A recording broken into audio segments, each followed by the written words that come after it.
There you go. Well, gee, I wish I'd been here for both the introduction and the standing ovation, huh? Well, thank you, Mayor Johnson, for those kind and I'm sure heartfelt, sincere, and moving words. He is the mayor of Sacramento, and as everybody knows, or everybody should know, my wife has a huge family. And when I mean huge, huge, there are like millions of them. And about 50% of them live in Sacramento. So he's got to stay on my good side. I can move votes in Sacramento. But thank you, Mayor, for your work in instituting community policing and reducing gang violence in Sacramento, and of course for your leadership as president of the U.S. Conference of Mayors.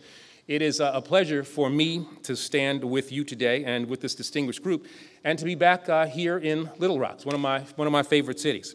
It's a privilege to join you at what is, I think we can all agree, a very remarkable venue, and it's an honor to share the stage this morning with this center's namesake, a truly great president in whose administration I was very honored to serve. And it seemed like it was about yesterday until I look at the pictures and I see the lack of gray hair. Actually, I had hair, but it was just a moment in time. Seems like just a couple of minutes ago. But President Clinton's living legacy and the transformative work that he did on so many fronts, we all continue to build upon today.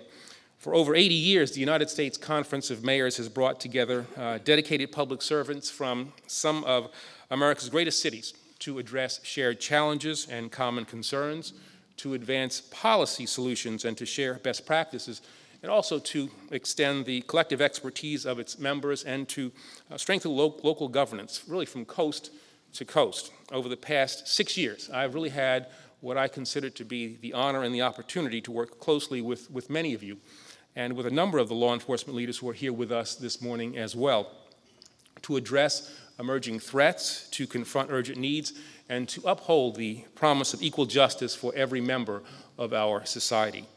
Together, block by block and city by city, I think that we've made really tremendous progress. Our nation has witnessed a really dramatic reduction in the crime rate over the last 20 years. Just since President Obama took office, we've seen both crime and incarceration decline considerably. And this is the first time that these two critical markers have gone down at the same time in more than 40 years.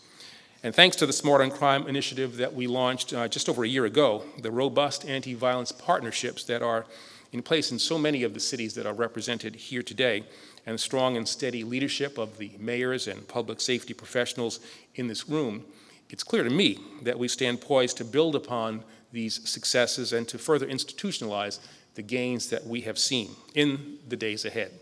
As we do so, it's crucial that we account for the fact that although recent advances have been laudable and they are worth celebrating, they have not been entirely uniform.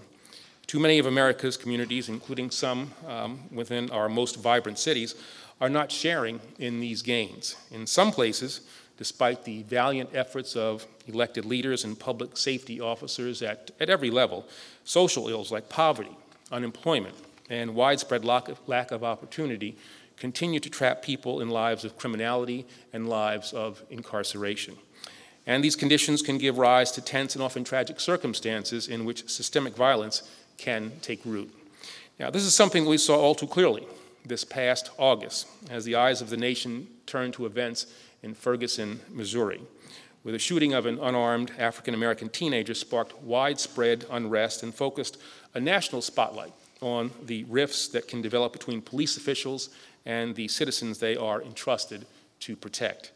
Now, when I traveled to Ferguson in the days after that incident, my pledge to the people of that community was that our nation's Department of Justice would remain focused on the challenges that they faced and the deep-seated issues and the difficult conversations that the shooting brought to the surface long after the national headlines had faded.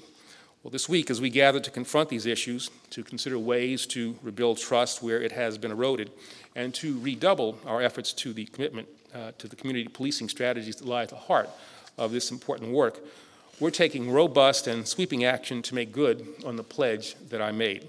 And I believe it's fitting that we do so here at the William J. Clinton Presidential Center.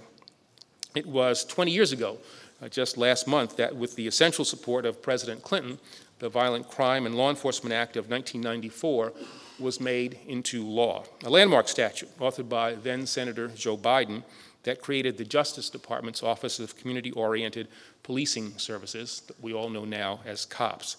This was it was a new concept, and it required for its passage guts by the young Arkansas-bred president who signed the law. Since its inception, immediately, this important office became a crucial part of the Department of Justice I am now honored to lead. And through the investments it has made and the approaches that it has championed in the intervening years, the COPS office has emerged as a strong partner to local leaders throughout America and a positive force for change and for progress at the national level. Over the past 2 decades, the COPS office has invested more than $14 billion to keep our streets and communities safer through community policing. It has funded more than 126,000 officers who have served in nearly 3/4 of this nation's law enforcement agencies. It has awarded approximately 39,000 grants to state, local, tribal, and territorial law enforcement agencies, and it has provided training to more than 700,000 law enforcement personnel, community members, and government leaders, including many of you. Now, just 2 weeks ago, I announced that under the leadership of Director Ron Davis, who you'll be hearing from later today, my colleagues and I will continue to build on this work by awarding a new round of grants under the COPS hiring program. Through this initiative, we are providing nearly $124 million in new funding to support the hiring or retention of 944 officers at 215 agencies and municipalities throughout the United States. Now, these targeted investments will help to address acute needs, such as high rates of violent crime, by funding 75% of the salary and benefits of newly hired or rehired officers for 3 full years. And the impact of this critical support will extend really far beyond the creation and the preservation of law enforcement jobs. It will strengthen relationships between these officers and the communities that they serve, improve public safety, and keep law enforcement officers on the beat. Now, of course, this is really the latest installment in a long-running effort that I think has had clear benefits, and in some cases, transformative results in communities across our country. As I noted just a moment ago, the crime rate has declined considerably over the last 2 decades, with FBI statistics indicating that the national rate of violent crime in 2012 was roughly half the rate that was reported in 1993. This period roughly coincides with the great work that's been led by our COPS office and in partnership with many of you. And I don't think that's any accident. In fact, when the Government Accountability Office studied the effectiveness of the COPS office in 2005, it found that COPS funding produced significant reductions not only in the overall crime rate, but in rates of violent crime and property crime in particular. Now, I know everyone here has seen in this city and city after city that community policing simply works.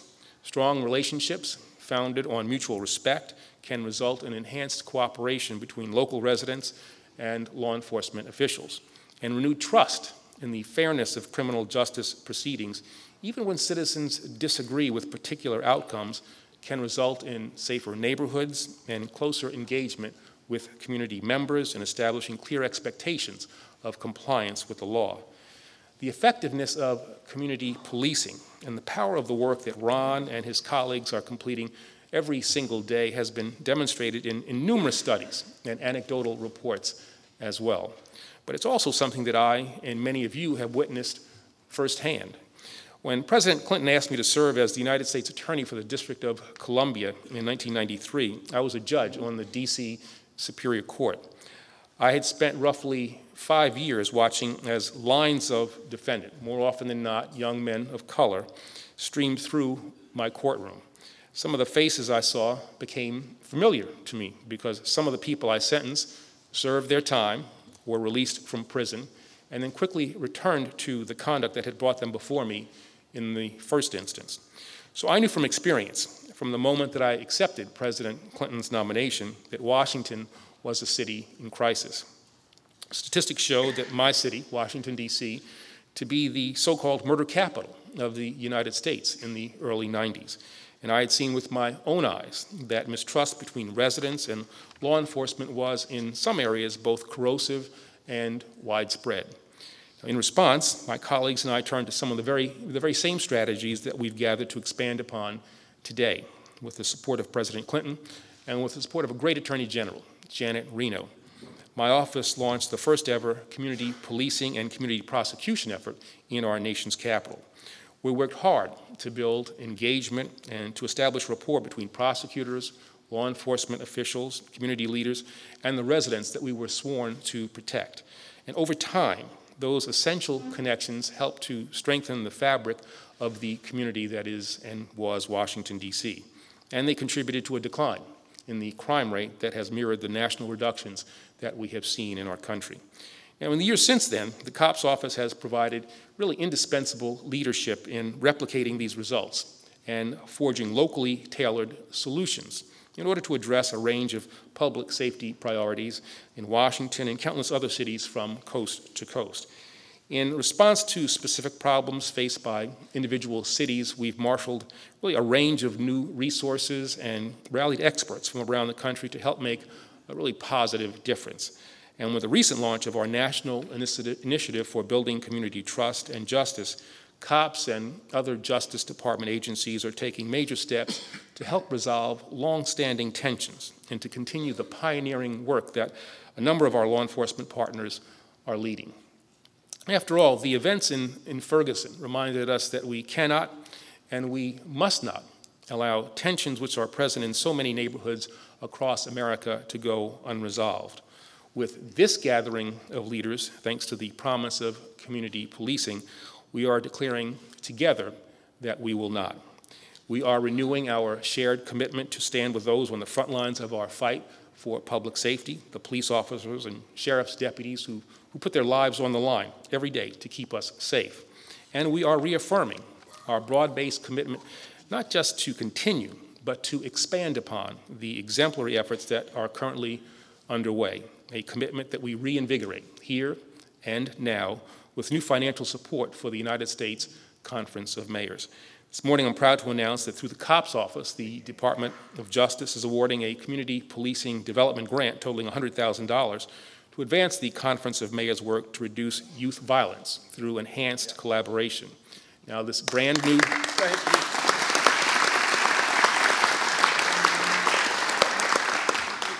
Ron's got the check in his pocket there. This brand new funding will enable your research and education foundation to thoroughly examine ways in which mayors, police chiefs, and school leaders have come together to reduce youth violence. This foundation will then identify and report on the most successful strategies that are uncovered. And this will allow cities where such violence is endemic to learn from and to emulate the approaches that have proven most effective. This intensive study will not only strengthen community policing and build on this conference's storied tradition of enhancing local governance through collaboration, it will complement the Obama administration's really historic efforts to improve public safety and to build a brighter future by ensuring that every American has the chance to grow, to learn, and to thrive, regardless of who they are or where they come from. This past February, President Obama launched a groundbreaking initiative known as My Brother's Keeper to address opportunity gaps and to tear down barriers that too often prevent boys and young men of color and other youth from realizing their full potential. Through this initiative, the administration is joining with cities and towns, businesses, as well as foundations that are taking important steps to connect young people to mentoring, support networks, and the skills that they need to find a good job or to go to college and work their way into the middle class. I want to commend the Conference of Mayors for establishing a My Brother's Keeper task force, for fully embracing this initiative in nearly every facet, and for tracking its robust implementation in cities across the country. Mayors like my good friend, Michael Nutter of Philadelphia, who I think I saw was coming in. Yep, right here, okay. My chief, all right. superintendent. He's stolen from us in Washington, D.C., but he's coming home at some point. But mayors like my good friend, Michael Nutter of Philadelphia, who is here with us today, are standing on the forefront of this very important work. You are enabling us to make an important positive difference in the lives of countless young people, and you're spearheading efforts to take it to a new level. Just last week, the President launched a significant expansion of this work known as My Brother's Keeper Community Challenge to encourage cities, counties, and tribal nations to implement coherent cradle-to-college and career strategies that will keep our youth on the paths to success. Now, I'm pleased to note that 140 mayors, county officials, and tribal leaders, including Little Rock's mayor, have already accepted the President's call to action. And within the next several months, they will be launching locally tailored strategies for raising the likelihood that at-risk youth and at-risk young people will graduate from school, find good jobs, and stay safe from violent crime. This administration-wide effort, we know, is broad in scope, and I think potentially transformative in its intended impact. But like all of our work, and like community policing in particular, it depends squarely on the experience, the leadership, and the guidance that local officials and community partners like you are uniquely situated to provide. And with your help in the months and years ahead, I believe that we need to take these efforts even further. And that's why, under the leadership of our COPS office, the Justice Department is working with major police associations to conduct a broad review of policing tactics, techniques, and training so that we can help the field swiftly confront emerging threats, better address persistent challenges, and thoroughly examine the latest tools and technologies to enhance the safety and the effectiveness of law enforcement. Going forward, I will support not only continuing this timely review, but expanding it to consider the profession in a truly comprehensive way and to provide strong national direction on a scale not seen since President Lyndon Johnson's Commission on Law Enforcement nearly half a century ago. Thanks to your continued leadership, I am confident that by standing and working together, we will continue to leverage relationships with experts and proven community advocates to build an ever stronger network of committed public servants. We will continue to see trust increase and crime and violence decline in all of the jurisdictions that are represented here today. And although this progress may not come as swiftly or as smoothly as we might like, with the persistence of everyone here and the guidance, inspiration, and the singular vision of great leaders like President Obama and President Clinton, we will continue to bring about the gains that our citizens, and particularly our youngest citizens, need and deserve. Now, at every stage of my career, I've been both honored and humbled to count you all as colleagues and partners in this extremely important work. Although my path will soon lead me in a new direction, I want you to know that I will never stop seeking new ways to contribute, to lead, and to give back to the country that I love so dearly. I've always viewed the issues on our agenda today as some of the most critical that we face, both as law enforcement leaders and as Americans. So no matter where my individual journey may take me, that will never change. This work will only grow stronger, and I look forward to where our shared efforts will lead us in the months and the years to come. Thanks very much.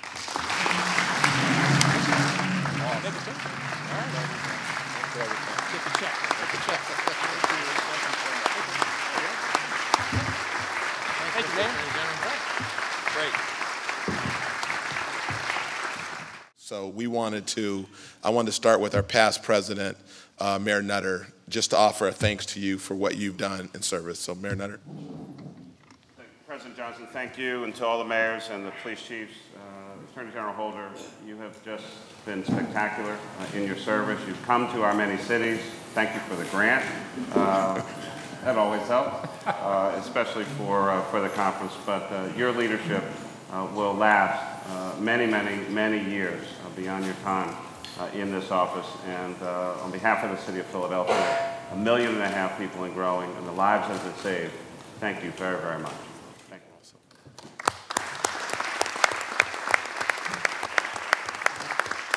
I'd like our past president, the Dean of Mayors, Mayor Riley, to offer his appreciation.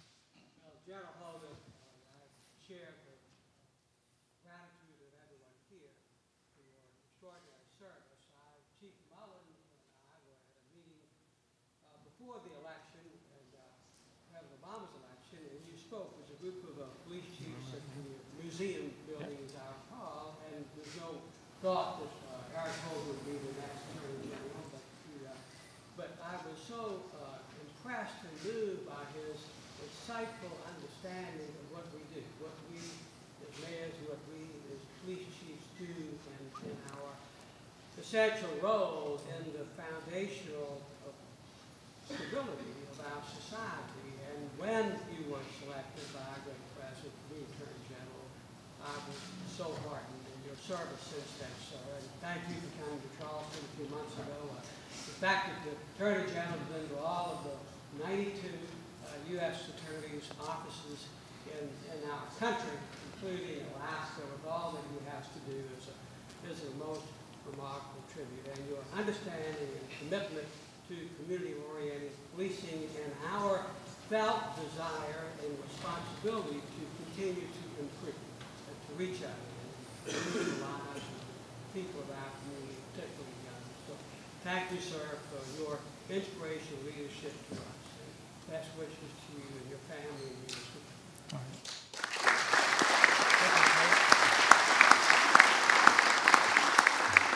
Mayor Benjamin. As an attorney and a former prosecutor and former law enforcement official, Mr. Attorney General, it's an honor to be in your presence. I had a chance last Saturday to be at the Congressional Black Caucus banquet as well, where I believe, Mr. President, he received 2 standing ovations in celebration of a life's work. That we know we'll still expect great things from you in the future as well, but we are very much appreciative of all the work that you've done in making America safer and more just. Thank you.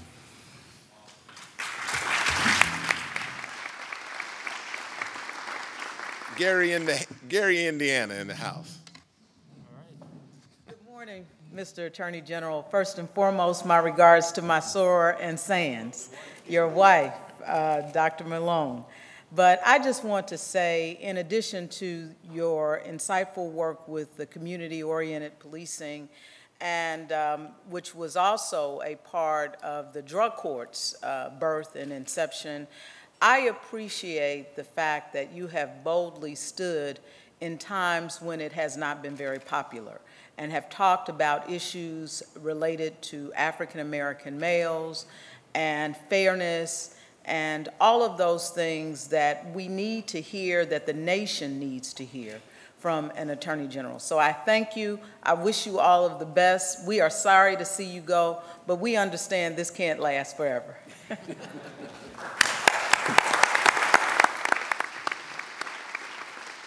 Mayor Salinas.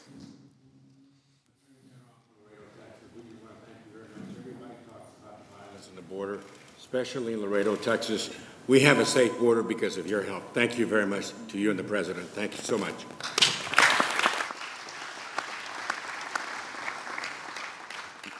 Mayor Landrieu. It's nice to see you. Thank you so much.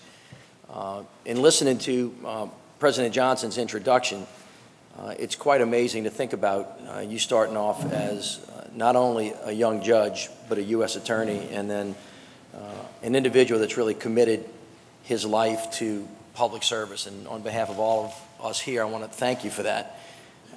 I was moved by your visit to Ferguson. I thank you for going. And more importantly, for taking us back and tying your pathway to Ferguson to Robert Kennedy's pathway through making sure that the Attorney General's office is the office that secures civil rights for the United States of America. Also want to thank you for speaking clearly and with force to the issues that in many instances are ignored by this country, especially how we relate to young men of color, not only in their relationship with the police department, but with their relationship with each other. Many of us know that, as President Clinton said when he was governor of Arkansas and head of the Southern Growth Policies Board, we're halfway home, but we have a very, very long way to go. But I think your challenge to us and your commitment to that very issue is inspiring.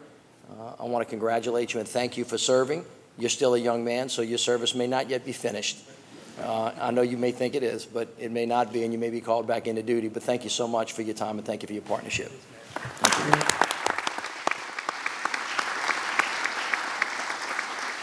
Mayor Slay from St. Louis, and congratulations on your baseball team. Attorney General, I just want to add to showing appreciation by mayors here today for your commitment to fairness, for your commitment to law and order, and for coming to Ferguson, coming to the St. Louis area at a very, very difficult time in our region, I think our country's history. We have, well, you brought with you a high level of credibility, certainly a high level of hope as well to the community that this government cares, that the White House cares, the Department of Justice cares, and so that was a big, big deal, and I know that you're very, very sincere about it. So thank you for your commitment to our nation and for all your great work, and I wish you all the very best in the future.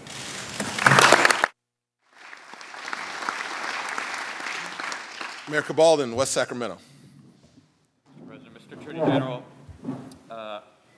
in addition to the law and order issues, I and so many other Americans are more American today as a result of your work on civil rights and your commitment, your steadfast work in the courts and with the states to grant full civil rights to LGBT Americans. So I want to say thank you on behalf of the country for making us a better place, continuing that work both personally and and on behalf of our community. Thank you so much.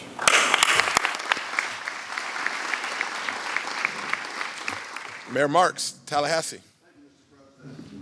Elian Gonzalez, I've been following you, Mr. Attorney General, since those days. I'm from Florida, Miami, Florida originally, so I remember your courageousness in addressing that particular issue during that period of time under Attorney General Janet Reno.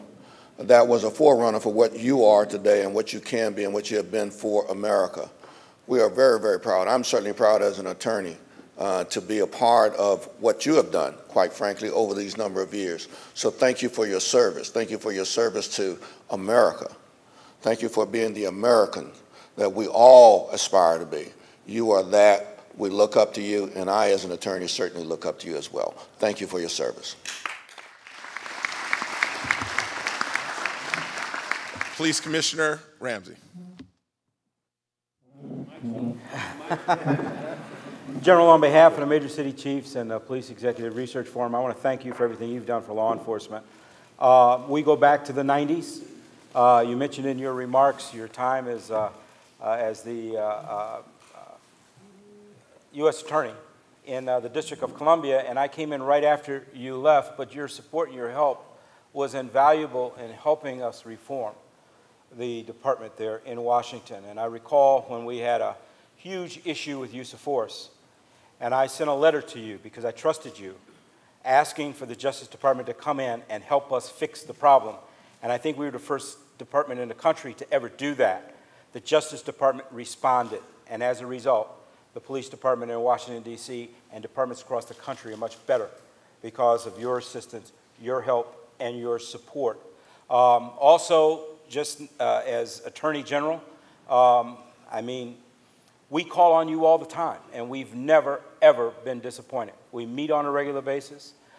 We talk about issues. We've been pushing hard to get a commission to deal with issues affecting law enforcement across the country, and you've been our biggest supporter, so thank you so much for that. And one last thing, a lot of people don't realize, after he left as Deputy Attorney General under Janet Reno and was working in Washington, D.C., he was actually president of our police foundation in Washington, D.C., and so your support goes beyond just that in your official capacity in the Justice Department, and I want to personally thank you, and thank you on behalf of all the police chiefs across the country.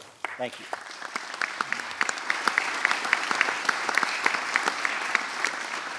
Chief Zachary. First of all, I want to say thank you for your transparency. You've been very open with IACP. We've had long meetings. We've had some frank, candid discussions. And the one thing I can say about the Attorney General is he's transparent in what he says. There's no hidden agenda. We've had great dialogue. We've had open dialogue. We ask and we continue to see support from you. We appreciate the conference calls. We appreciate the fact that you allow us the time to talk to you. And unlike what I've seen in the past, when we do have disagreements, when we have differences of opinions, you've always been open to discuss them and reach a resolution. which is something that I cannot say for everybody in Washington, D.C. So thank you, sir. Appreciate it.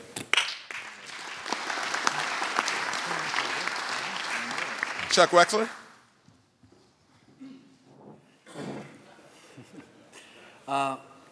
The country's been very fortunate to have you for 20 years since COPS office. Been a prosecutor, you've been a judge. But you know, the thing that people don't know about this Attorney General is he hasn't changed personality-wise. He's still a regular person, great sense of humor. Thank you for what you've done for law enforcement. Thank you for what you've done for your country. And here's a preview of when you've died. This is what it's going to be like, right?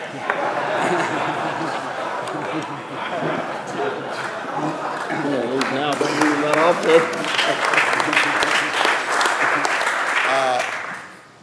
Mayor Harp and your chief, you guys both want to make a comment? I want to thank you for the work that you've done in New Haven, particularly on Project Longevity, and the difference that it's made not just in New Haven, but as well in Bridgeport and in Hartford. And thank you for fostering a collaboration with our police department and really actually helping us to do really great and innovative work. And I'd like for my chief to say something as well. Good morning, General. Nice to see you, sir. We both hail from New York City. Another thing people might not know is the General is the brother of a police officer. That's where the comparisons between him and I end. But New Haven is better for you, both for your commitment to children exposed to violence, back when you were Deputy Attorney General and came to New Haven and returned on November 26th, 2012, to launch what you said was smart policing in New Haven. I've used that line 1,000 times. Thank you, General. For your commitment to excellence in the COPS office, from Barney Malakian to Ron Davis, you went from excellence to excellence. As a former prosecutor who became a police chief, I would say what I'm most proud of in this room of people who are so proud of you is that you have used your office to speak truth to power. And we're grateful to you for that, General. Thank you.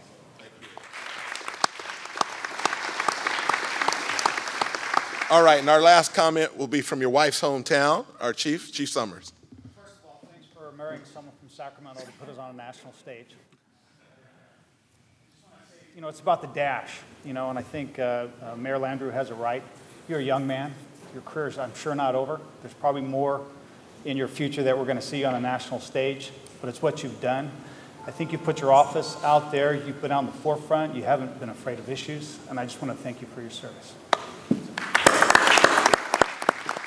All right, everybody, one more round of applause for our Attorney General. We let him know how much we appreciate him. We appreciate you, man. Seriously.